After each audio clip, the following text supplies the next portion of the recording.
Mary had a little lamb. The fault. We believe that all men are created equal. To the magnificent mosaic that is America. From radio beacon to radio beacon. I have a dream today. Change has come to America. Believe me, help is on the way. Knock, knock. Who's there? It's a figment of your imagination. Randi Rhodes Show. Turn up your mind. Breaking news out of Israel. A senior Arab official with direct knowledge of negotiations confirms to NBC's Richard Engel that a truce extension will happen. Let's bring in NBC News foreign correspondent Raf Sanchez back with us in Tel Aviv. Raf, what are we learning about the finalization of some kind of deal? So, Anna, we've known for days that both sides were talking about this as a possibility. We heard President Biden yesterday expressing optimism that it would happen. Hamas saying they were open to it. The Israelis saying they were open to it. And now this senior Arab official with direct knowledge of the talks says a tentative agreement has been reached to extend this 4-day ceasefire under that pre-agreed formula. So that is one additional day of ceasefire in exchange for 10 additional hostages. As of now, the ceasefire was supposed to end going into tomorrow, so it does appear like we are looking like at least Tuesday will be another day of quiet inside Gaza, assuming that this agreement is finalized and assuming that nobody breaks the ceasefire, which so far has not happened. This ceasefire has been strained, but it has not broken. Okay. All right, everybody. Happy Thanksgiving. I hope you had a good one. They paused the war for us. So we wouldn't have to deal with, catching up with carnage, which is a good thing because there's a lot to catch up on. But thank God we don't have to catch up on, who killed who. Unless you're looking at Ukraine, And then you're going to have to start counting dead people again. But honestly, I don't understand why people are just, so... I don't know. They've chosen sides in this country. It's very interesting. It really it's gotten my goat is what it is. But it looks like 11 more hostages are headed into Israeli territory right now. So that's another day of a pause. That's good. Hopefully everybody gets used to pausing. Hopefully everybody gets used to no war. That would be good. That would be great. It's not going to happen, but I have to say it would be good. Be really good. So 11 hostages are currently on their way to Israeli territory. So here's the numbers if you're interested. 58 have been released by Hamas, and Israel has released 117 hostages. Well, they're not they're prisoners. And, the amount of hatred in this country, which isn't a party in this war, it's just... Wow, we don't even have to be in a war anymore in order for Americans to choose sides in a war. But if there's a war that they were paying attention to that is somehow usurped by or surpassed by another war, then the first war doesn't exist anymore and you move straight on to the second war and you choose sides in that one. Because that seems to be the way the American mind works. It really does. Because, everybody's screaming about occupation. Well, if you want to talk about the West Bank, I'm your girl. I'll talk about, occupation all day long in the West Bank because what's being done in the West Bank is disgusting. But Gaza, it's a terrorist organization is what it is. Hamas is, and they're in charge of the Gaza enclave, as they now call it, as if it's like, a subdivision. Of a greater, development. I don't know what else to say. I don't know why these terms have been selected as the terms that are, go-to terms now. But that's the term. The enclave of Gaza is controlled by, a terrorist group.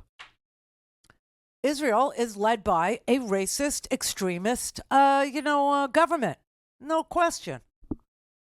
But people have chosen sides now. They just have, and it's very bizarre, is what it is. But we're not involved in this war, except to say that the president of the United States is a good one in that he actually is trying to use the pause in carnage as an opportunity to surge UN humanitarian aid into the enclave. And so we're seeing about 200 humanitarian trucks a day, every day, since this pause has happened, into the enclave, into Gaza, which is good because it's food, it's water, it's medicine, it's anesthesia, for God's sake. It's things that, people cannot possibly exist without in a modern society. And he's also, Biden is, trying to make this into a lasting ceasefire. He's trying to convince everybody that you might not miss the carnage so much. You might not miss it. You might actually get used to no death. It might become a way of life for you. It could be good. Try it. You might like it. You know what I'm saying? So it's really interesting. But meanwhile, back here in the United States, where we're not a party to this war, where we're not fighting, where we don't have boots on the ground, where we don't have, anything going on except for a desire to send money to both sides for humanitarian relief, right? To send money to both sides so that, Gaza can actually, after Hamas is, dismantled. I have no idea. Like what replaces it? That's always the problem. It's always the problem with terrorist governments, like what comes behind it. But, the idea that people in this country are so full of hatred for one side or another that they are actually attacking one side or the other.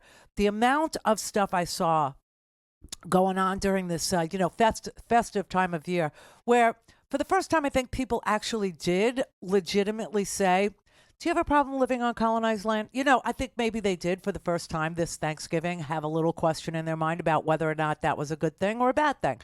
I guess everybody decided it wasn't a thing because everybody ate, everybody, ate dessert, everybody, drank, everybody slept on the couch, everybody watched football. So I guess we're all okay with it. I guess we've made our, let's say, peace with it.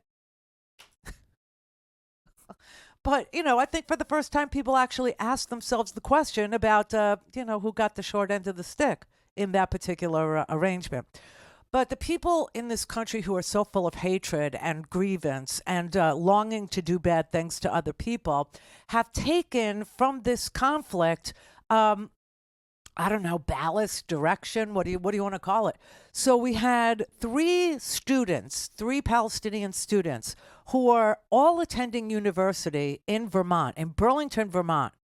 Vermont, you don't think of Vermont as being a gun-toting, kind of a hateful place. Although everybody there, I'm sure, is armed. It's a, place where they farm and they hunt. But three Palestinian kids, they were 20 years old, all three of them, who their grandparent, one of the students, his grandma lived in Burlington for years and years, and they went over to her house, and apparently it was by an apartment building where a 48-year-old white man lived and had many weapons, and he saw these three kids, and he just decided to bolt out of his apartment building, not say a word, and just shoot all three of them. Which is what he did. Now, three of them were hospitalized. One is in serious condition. I think that he took a bullet to his spine. They were just walking and talking and speaking in Arabic because they are from the West Bank. They went to school in Ramallah, which is part of the West Bank, and then they were exceptional students. You have to be because one of the kids was attending Brown University, which is an Ivy League school, and the other two were also university students, and they all knew each other from the West Bank. And so they were going to one guy's grandma's house, and they got shot just for walking. Just for walking is kind of interesting. And then, of course, you have,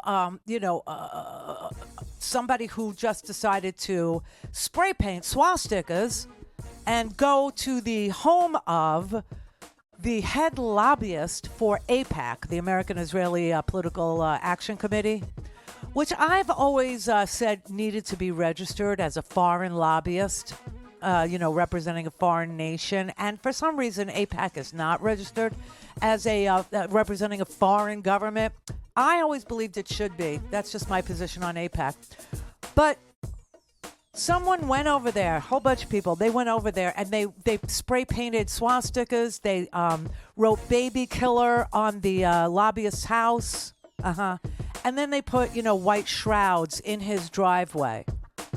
And, decided that they would do hate crimes on his home. Smarten up, everybody.